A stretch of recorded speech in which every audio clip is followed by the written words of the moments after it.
Eu sou uma filha amada de Deus e nesse ciclo eu estou trabalhando... Obrigada, Murilo. Estou trabalhando com minha fala, eu quero uma fala mais verdadeira. E eu também quero entender essa questão de ser filha amada de Deus, porque nós vamos falando, e nós falamos muitas vezes pela fé. Nós não nos sentimos esse filho, essa filha amada de Deus. Então eu quero que saia da minha mente e venha para o meu coração, entendendo que, de fato, eu sou essa filha amada de Deus. E eu queria dar... Meu nome é Roseni.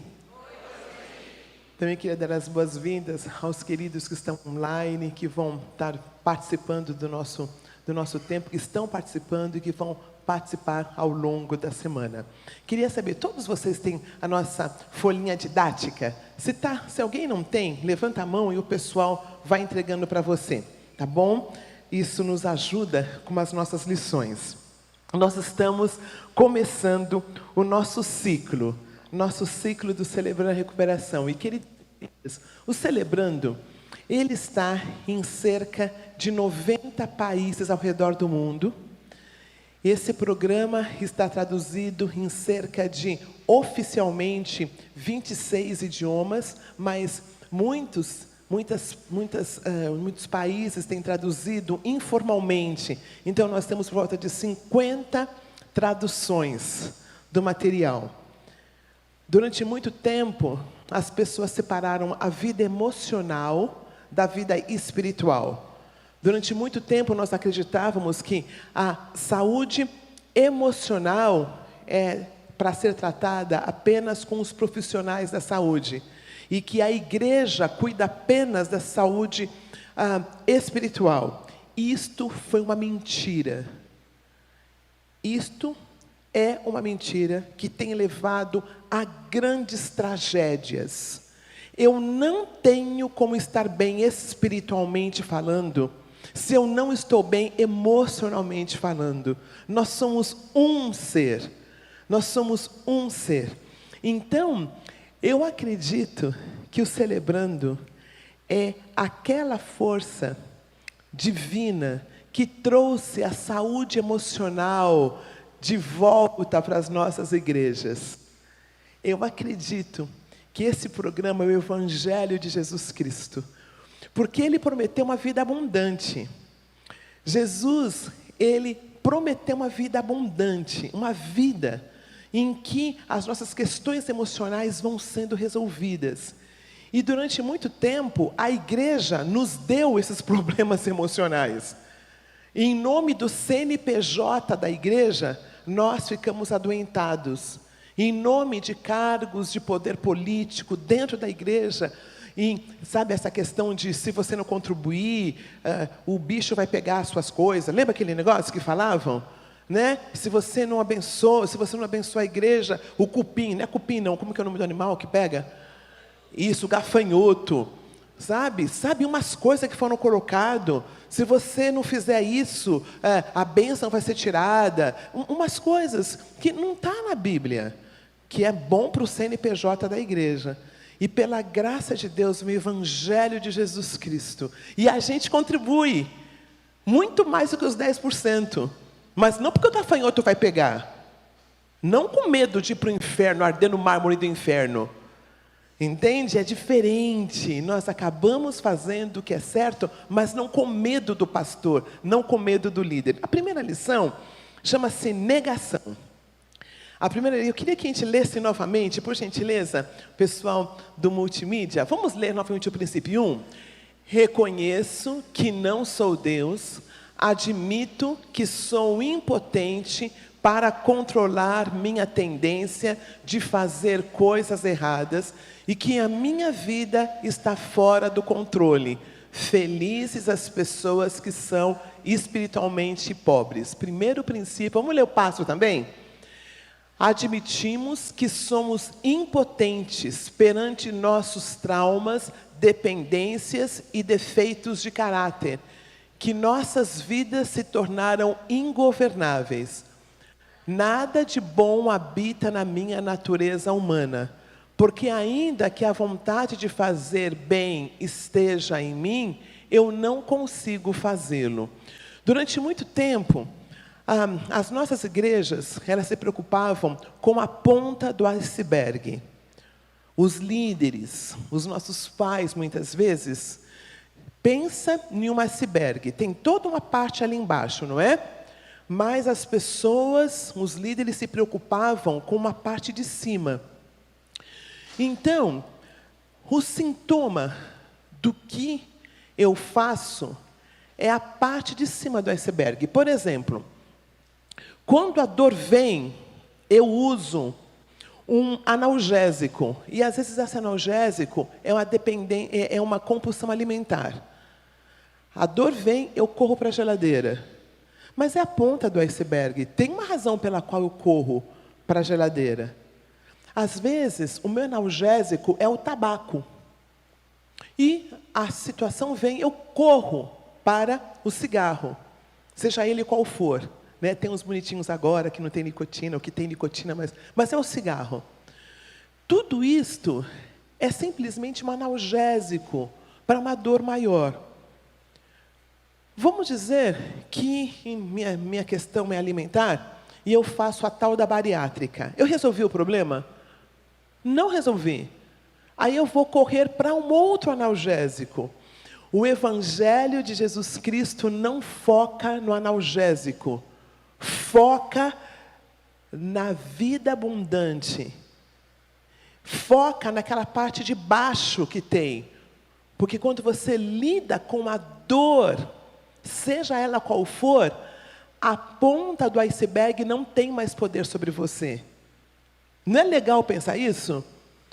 Durante muito tempo nós corremos para a ponta do iceberg, nós corremos para a compulsão sexual, que é um analgésico, para a pornografia, que é um analgésico.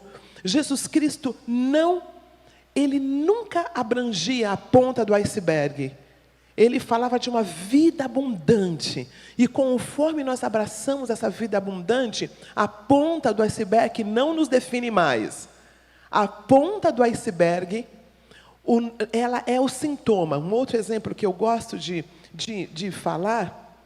dar, imagina uma pessoa com asma. Ela não consegue respirar. E chega uma pessoa muito inteligente e fala, mas é só respirar, tem muito ar ao redor. E a pessoa começa a falar, mas eu não consigo, não é questão de ter ar, é que eu não consigo. O primeiro passo é eu não consigo lidar com a minha compulsão.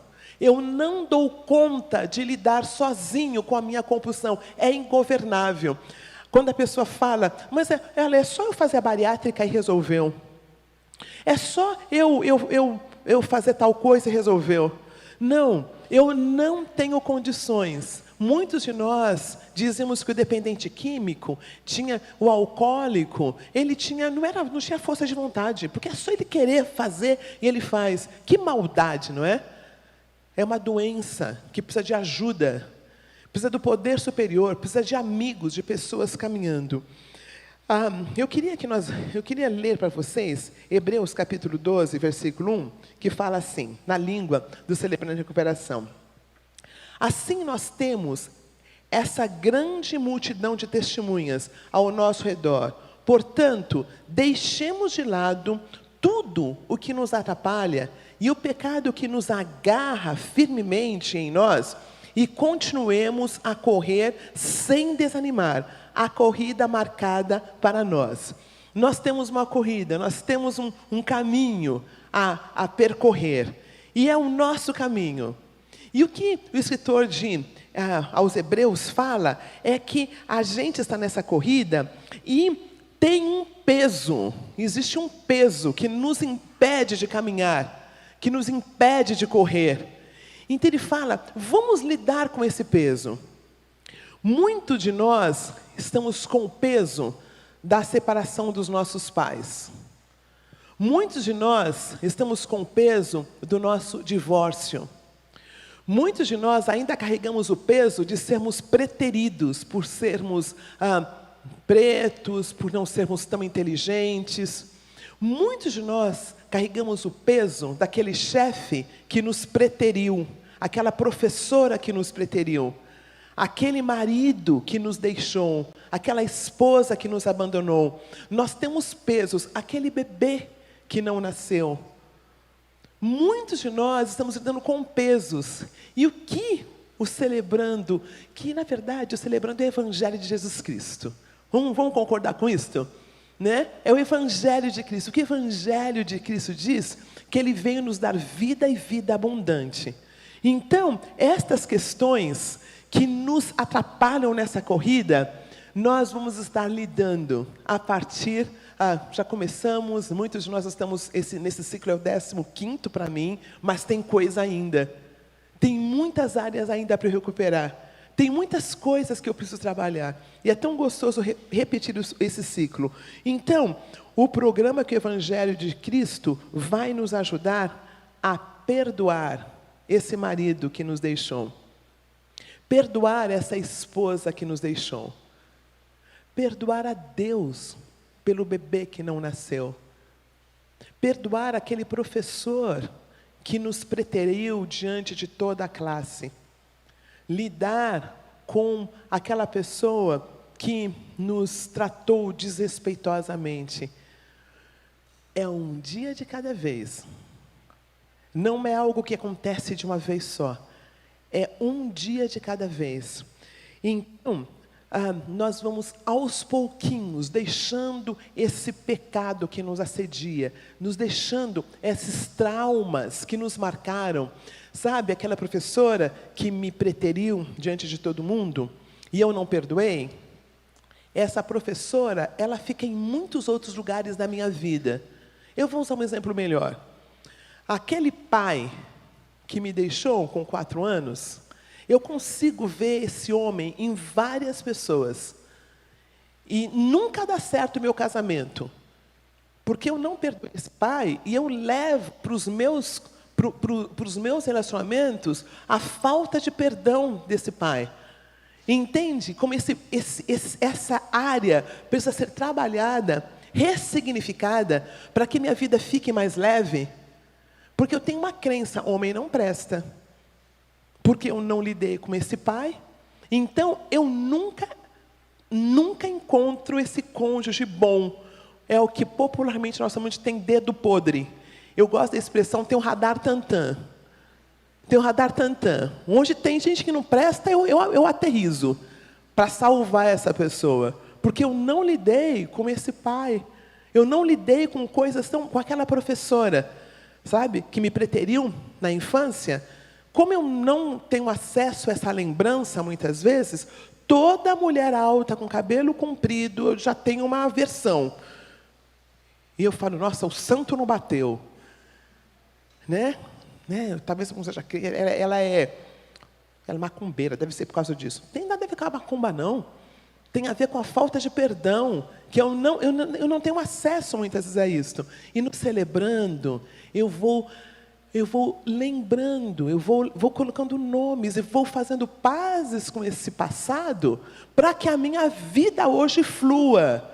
Não é uma coisa muito preciosa, queridos e queridas? Para que minha vida flua. A vida que Jesus tem para a gente é uma vida abundante. A vida que é proposta para nós é uma vida abundante. E essas coisas, esses pecados que ficam pegando a gente, esses traumas da infância de 40 anos passados. Eu me lembro de uma amiga que todos os relacionamentos não davam certo. Todos. E era sempre culpa do namorado, do noivo, chegou a casar, não deu certo, mas todos os relacionamentos. E é interessante que ela tinha uma situação muito difícil com o padrasto. Ela não conheceu o pai, o padrasto. E ela falou, não, está resolvido a questão com o meu padrasto. Não estava. Só quando ela entrou no celebrando, ela foi pensar, olha, tem alguma coisa para trabalhar aqui. O que é a negação? A negação é um falso sistema de crenças que não são baseados na realidade. É um comportamento autoprotetor que nos impede de encarar a verdade com honestidade. A negação é o elefante rosa sentado no meio da sala da nossa vida e ninguém reconhece, ninguém fala sobre o mesmo, mas todos sabem que está lá. Aquele segredo de família que ninguém fala, não pode falar daquilo, mas que está lá, é grande, é um elefante rosa, no meio da sala, que ninguém quer falar, ninguém está dando nome. Alguns exemplos de negação é assim. Vamos parar de falar desse assunto? Que quanto mais fala, pior fica. E existem situações que a gente tem que parar de falar do assunto, mas nos relacionamentos mais íntimos não dá para evitar assuntos importantes, concordam? Depois de celebrando, não dá mais para levar as coisas na água Maria, no banho-maria. Você acaba dando nome, falando. Falar não faz o problema ficar maior. Vamos fingir que isso não aconteceu. Já ouviu isso? Não faz de conta que você não viu nada. Um outro exemplo de negação. Mas ele não bebe tanto assim não, né? Eu sou uma esposa codependente, mas ele chega capengando, mal consegue abrir a porta da casa, mas ele não bebe muito não. Uma esposa ligando. Eu falo muito dessa pessoa, porque essa pessoa merece, não presta. Outro exemplo de negação. Se você não implicasse tanto com ele, você não apanharia. Isso eu já ouvi no consultório. Uma mãe falando para uma filha. Se você não implicasse tanto, você não apanharia. Consegue ver a negação em algumas dessas situações? Então, a negação é um jeito que eu uso para não ver a verdade. É uma proteção.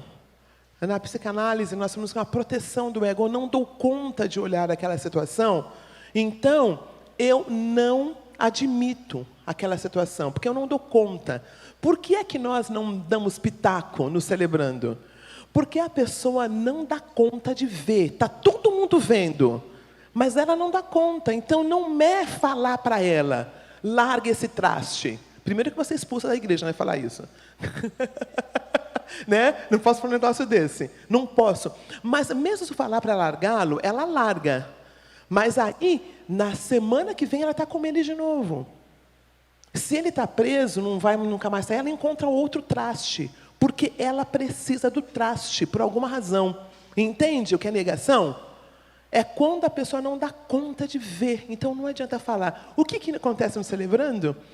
Ela vai dando nome. Ele vai dando nome. E conforme ele dá nome, conforme ela dá nome, algumas coisas acontecem. O próximo slide, por gentileza. O que é os efeitos da negação? Está no papelzinho de vocês. Os efeitos da negação.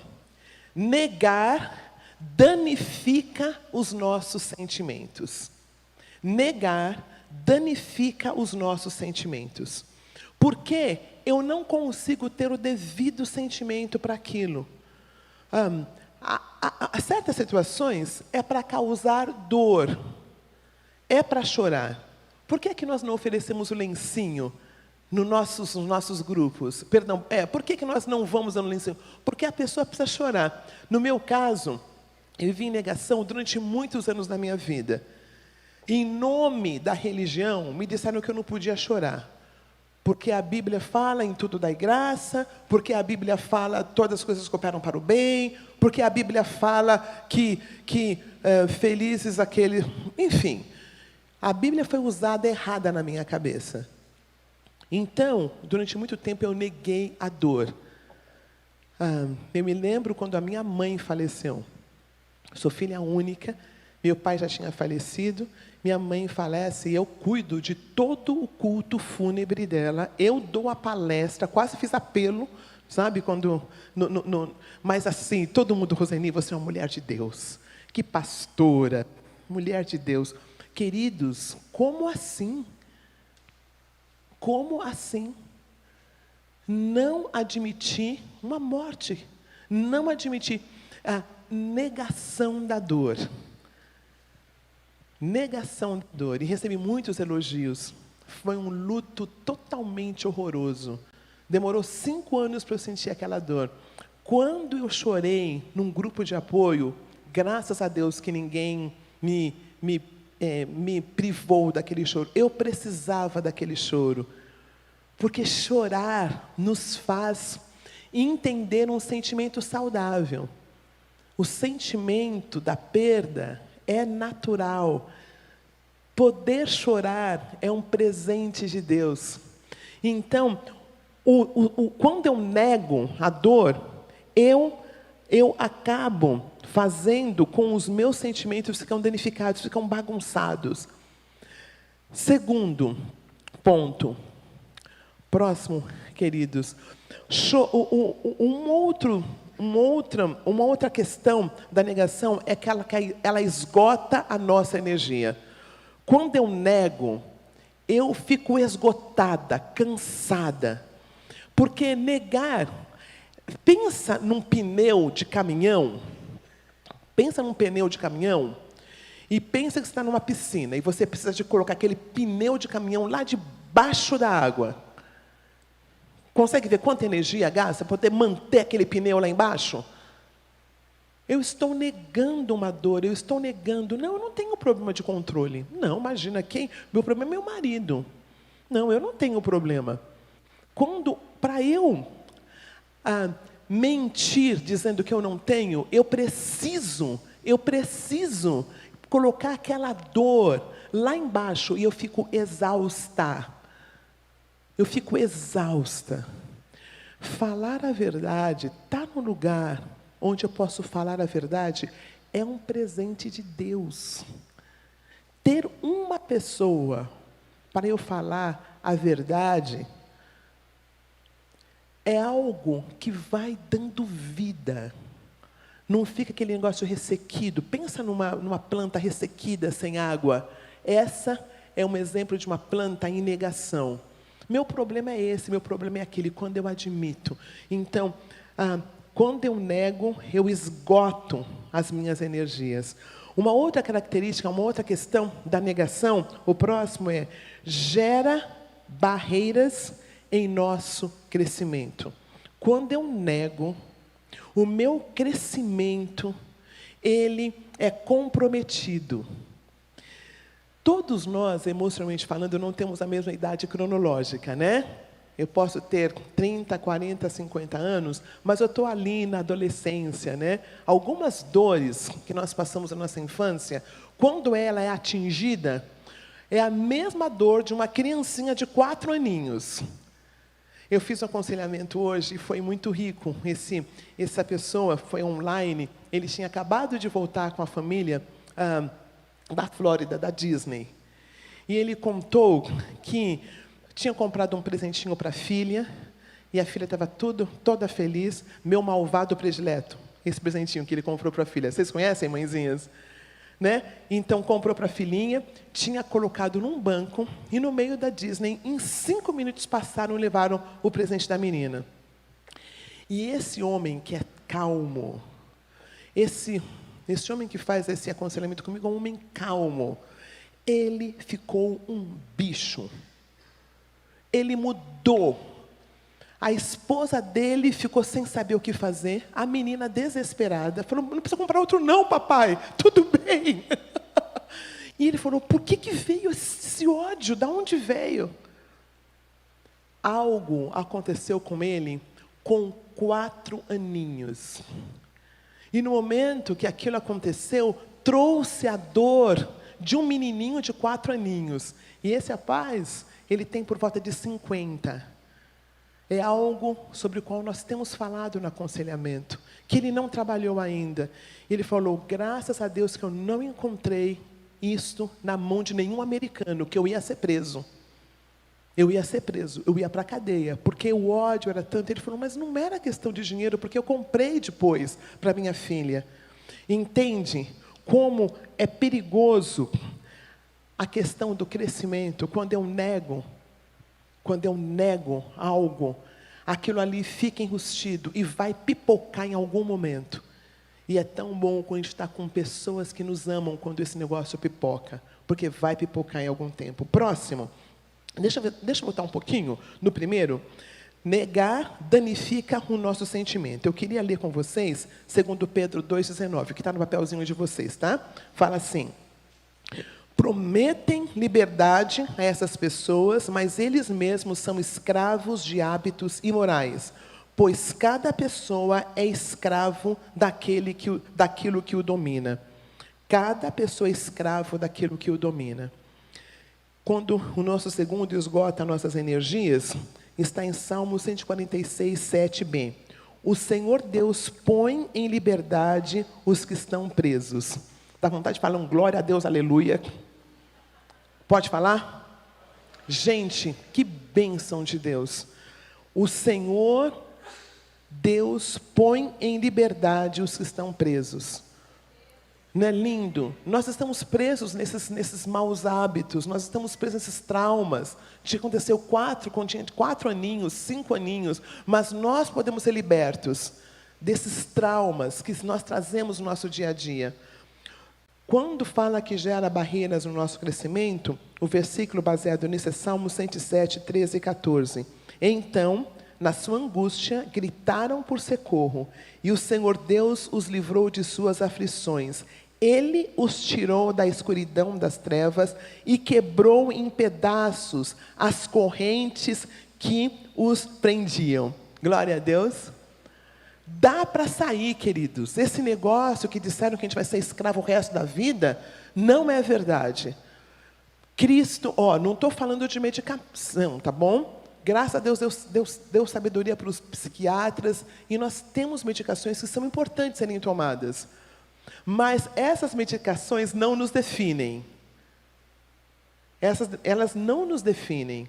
Nós podemos ter uma vida abundante, mesmo tomando os nossos remedinhos. Amém? Nós podemos ter vida abundante, vida leve. Podemos dar nome às nossas áreas. Podemos falar das mesmas. Eu tenho pensado muito que, assim como a alimentação, para que a alimentação tenha efeito, ela precisa descer todo o nosso corpo, certo? É no intestino que vem toda a nossa energia. Da mesma forma, o amor.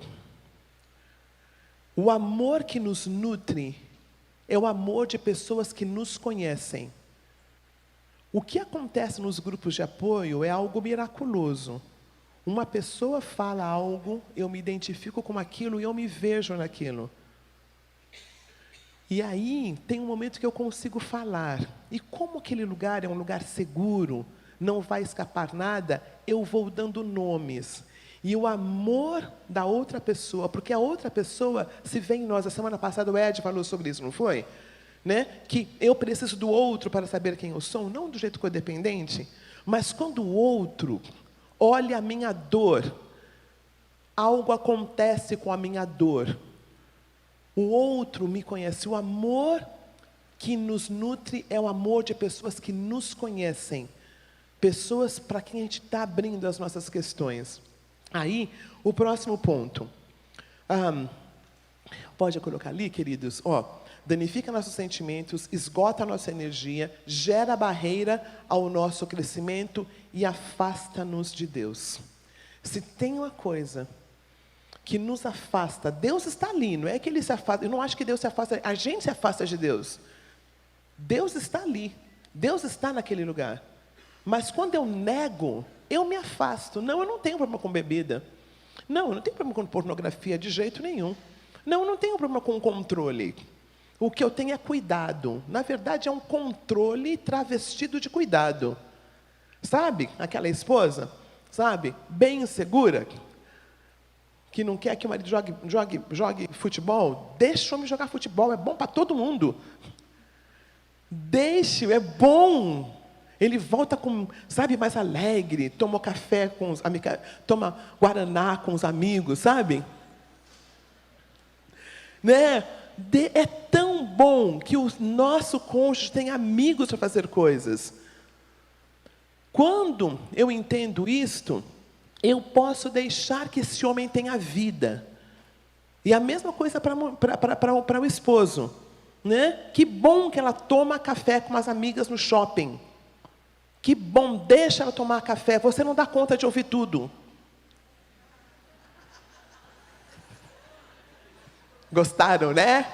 Danadinhos. Você não foi feito para dar conta de ouvir tudo que sua moça tem para falar. E se ela tentar falar, manda para o celebrando. Você ouve um pouquinho e fala, vamos lá no celebrando, tem um grupo lá de apoio, sabe? É tão precioso. Eu não estou dizendo que não tem intimidade entre o casal. Tem intimidade, não estou falando sobre isso. Mas Deus nos fez seres sociais. Deus nos fez seres sociais. Então, quando eu nego, eu me afasto de Deus, dessa questão mais íntima. E o versículo é: Deus é luz, e não há nele nenhuma escuridão. Portanto, se dizemos que estamos unidos com Deus, e ao mesmo tempo vivemos na escuridão, então estamos mentindo com palavras e ações. Porém, se vivemos na luz, como Ele está na luz, então estamos unidos uns aos outros, e o sangue de Jesus, o seu Filho, nos limpa de todo pecado. Ter um lugar em que eu reconheço as minhas questões, em que eu dou nome às minhas questões, é mais leve. É mais leve para mim e para as pessoas ao meu redor. Próxima letra. Causa alienação dos nossos relacionamentos. Quando eu nego, eu causo o outro se afastar de mim. Eu não tenho como ficar num relacionamento em que há negação o tempo todo. O relacionamento, ele enfraquece. Sabe aquela pessoa que não tem amigos? Né? Todos os amigos são culpados, menos essa pessoa. Ela é maravilhosa, só que ninguém gosta dela. Por que será? Né? Entende? Quando eu nego, existe uma alienação dos nossos relacionamentos. Uma outra pessoa que eu faço aconselhamento, uma mulher linda, linda, que presente de Deus, como ela foi agraciada. Mas na cabeça dela, ninguém gosta dela. Na cabeça dela, não tem uma pessoa que ninguém goste. Sempre tem alguém, pelo menos a mãe, né? A madrinha, né? E é interessante porque ela tem essa crença. E nós fomos trabalhando e ela foi nominando pessoas que gostam dela. Ela foi nominando e tem sido tão legal ela perceber, mas tinha muito controle, né? Tinha muitas questões a serem resolvidas, né? E ela está aos pouquinhos trabalhando essas questões. Aos pouquinhos trabalhando essas questões. Quando eu nego, eu causo uma alienação nos meus relacionamentos. Penúltimo. A penúltima letra da negação, ela aumenta a nossa dor. Queridos e queridas, quando eu nego, a minha dor é aumentada. Porque aí eu tenho que negar alguma coisa que eu estou fazendo. É o elefante pink que está no meio da sala. E como que eu vou fazer para negar isso? Isto faz com que a minha dor aumente. Eu me lembro de uma outra situação em que a pessoa está diligentemente tentando convencer o mundo todo que ela está certa e que essa pessoa que ela tanto odeia está errada. Quanta energia, quanta dor, quanta dor. Quantas pessoas já falaram com ela, mas olha, se for assim, Deus vai mostrar, mas ela quer mostrar, e ela que tem tanta dor envolvida. E como eu tenho orado, é um outro aconselhamento que eu tenho feito, como eu tenho orado para essa pessoa poder ver, para essa pessoa ver, porque tem tanta dor, mas essa pessoa entendeu que o mundo todo, os amigos próximos, as pessoas que caminham com ela, todo mundo fala da mesma coisa, mas ela não entende. A negação, a dor, não conseguir ver aquilo é tão forte. E por último, a última letra aí é: obceca a nossa visão. A negação obceca a nossa visão. Eu não consigo mais ver claramente. Fica tudo embaçado. Fica tudo bagunçado. Queridos e queridas, a negação, ela entra devagarzinho. Ela entra devagarzinho. Cada vez, eu gosto tanto dos nossos queridos que lidam com uma dependência química, com alcoolismo, eles falam, tô limpo só por... Esse negócio de falar, estou nos celebrando há 15 anos, não significa nada. Entendeu? Não significa nada. Porque é fácil recair. Mas eu estou lá há tantos anos. Estou aqui hoje. É o meu primeiro ciclo. É o meu 18º, tá? Cheguei novinha aqui. Mas esse é o meu primeiro, porque é fácil recair, é fácil voltar na negação, dizendo que é esse e esse outro problema. E aí, queridos, tem um último versículo que eu queria que nós lêssemos juntos. É o último do nosso slide, por gentileza. Vamos ler juntos? Conhecereis a verdade, e a verdade vos libertará. Mais uma vez, conhecereis a verdade, e a verdade vos libertará. É João 8:32. Queridos, o que quebra a negação é a verdade. O que quebra a negação é a verdade. E a verdade, olha, nosso Deus, Ele é paciente. Nós estamos negando tanta coisa durante muitos anos. Jesus é gentil, amém? Ele não chega chegando, nos rebentando, não. Quem faz isso é religioso, que quer para ontem. Jesus, Ele é doce. Ele vai aos pouquinhos. Eu sempre pensa numa cebola, que Ele vai tirando uma casquinha daqui, outra casquinha dali. Você vai permitindo, vai vendo um pouquinho de luz. Nós temos mais o resto do ano para trabalhar com todos os passos, tá bom?